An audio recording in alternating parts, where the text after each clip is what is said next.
পশ্চিমবঙ্গে মমতা ব্যানার্জির বিপরীতে শুভেন্দু অধিকারীর বড় জয় পাওয়ার পরেই শুভেন্দু অধিকারী ঘোষণা দিয়েছে মুসলমানরা আমাকে ভোট দেয়নি, তারা ভোট দিয়েছে মমতা বন্দ্যোপাধ্যায়কে, আর আমার জয়টা হচ্ছে হিন্দুত্ববাদের জয়। এই কথার দ্বারা তিনি কি কোনো মেসেজ দিলেন? বিজেপির এই বড় জয়ে পশ্চিমবঙ্গের মুসলমানেরা তারা ক্ষতিগ্রস্ত হবে? দীর্ঘদিন ধরেই বিজেপি পশ্চিমবঙ্গের বাঙালিদের উপর যে অভিযোগ চাপিয়ে আসছিল যে তারা এই দেশের নয়, তারা হচ্ছে বাংলাদেশি বাঙালি, তাহলে এবার তাদের কি হবে?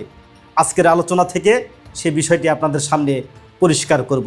শুরু থেকে শেষ পর্যন্ত আমাদের সাথেই থাকুন।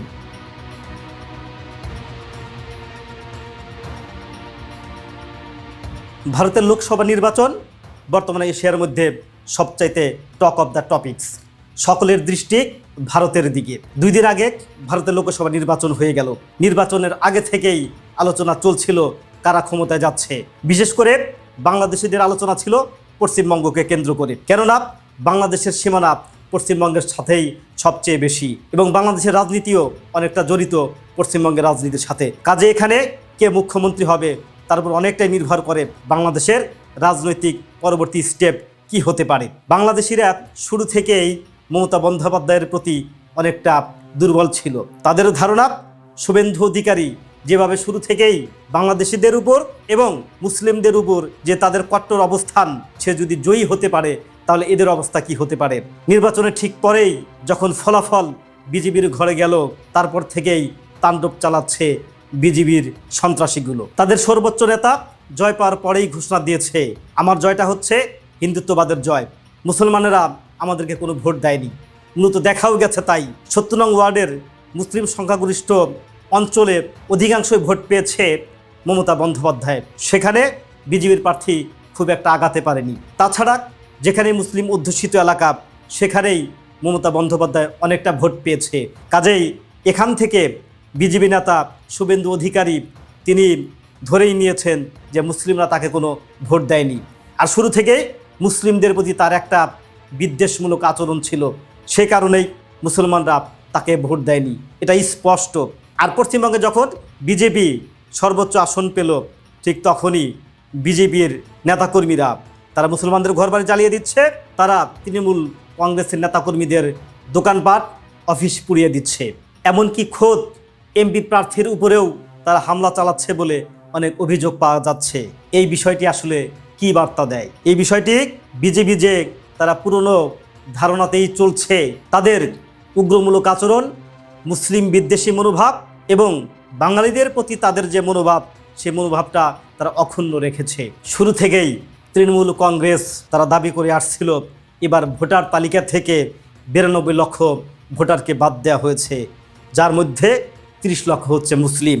আর এই মুসলিম ভোটারদের অধিকাংশই ভোট কিন্তু তৃণমূল কংগ্রেসে যেয়ে পড়ত, যে কারণেই কৌশলে তারা বাদ দিয়েছে এই 30 লক্ষ ভোটার। বাকি যে 60 লক্ষ ভোটার, এর মধ্যে বেশ কিছু রয়েছে মারোয়ারি এবং বাঙালি। তো বাঙালিদেরকে তারা বাংলাদেশি আখ্যা দিয়ে তাদের ভোটাধিকার হরণ করেছে। আর এই ভোটাধিকার হরণ করেছে তৎকালীন শাসক গোষ্ঠী তথা নবাবদের পরিবারের সদস্যদেরকেও।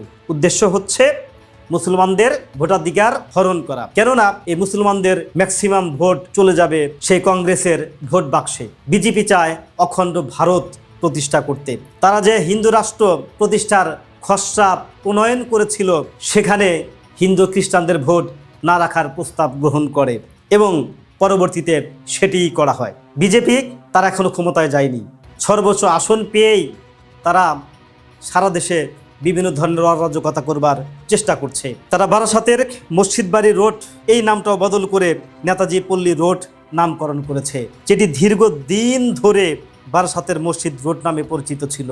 সেই জায়গাটিও তারা ইতিমধ্যে একদিনেই দখল করে ফেলেছে। যে ইসলামপুরটা দীর্ঘদিন ধরেই ইসলামপুর হিসাবে পরিচিত ছিল, শুধুমাত্র হিন্দুয়ানি করার জন্য এর সংস্কৃতায়ন করে ঈশ্বরপুর বলে সম্বোধন করেছেন সর্বভারতীয় সভাপতি শ্রী নীতিন নবীন। এই যে ক্ষমতা নেওয়ার আগেই তারা সারা দেশে অরাজকতা সৃষ্টি করছে, তো ক্ষমতা পাওয়ার পরে কি হতে পারে এবং বাংলাদেশের কি নেতিবাচক প্রভাব পড়তে পারে। শুভেন্দু অধিকারী ইতিমধ্যেই ঘোষণা দিয়েছে যে এইখানে 30 লক্ষ ভোটার হচ্ছে বাংলাদেশি বাঙালি, অর্থাৎ তিনি এই বাঙালিদেরকে বাংলাদেশি আখ্যা দিয়ে বাংলাদেশে পাঠিয়ে দেওয়ার কথা বলেছে।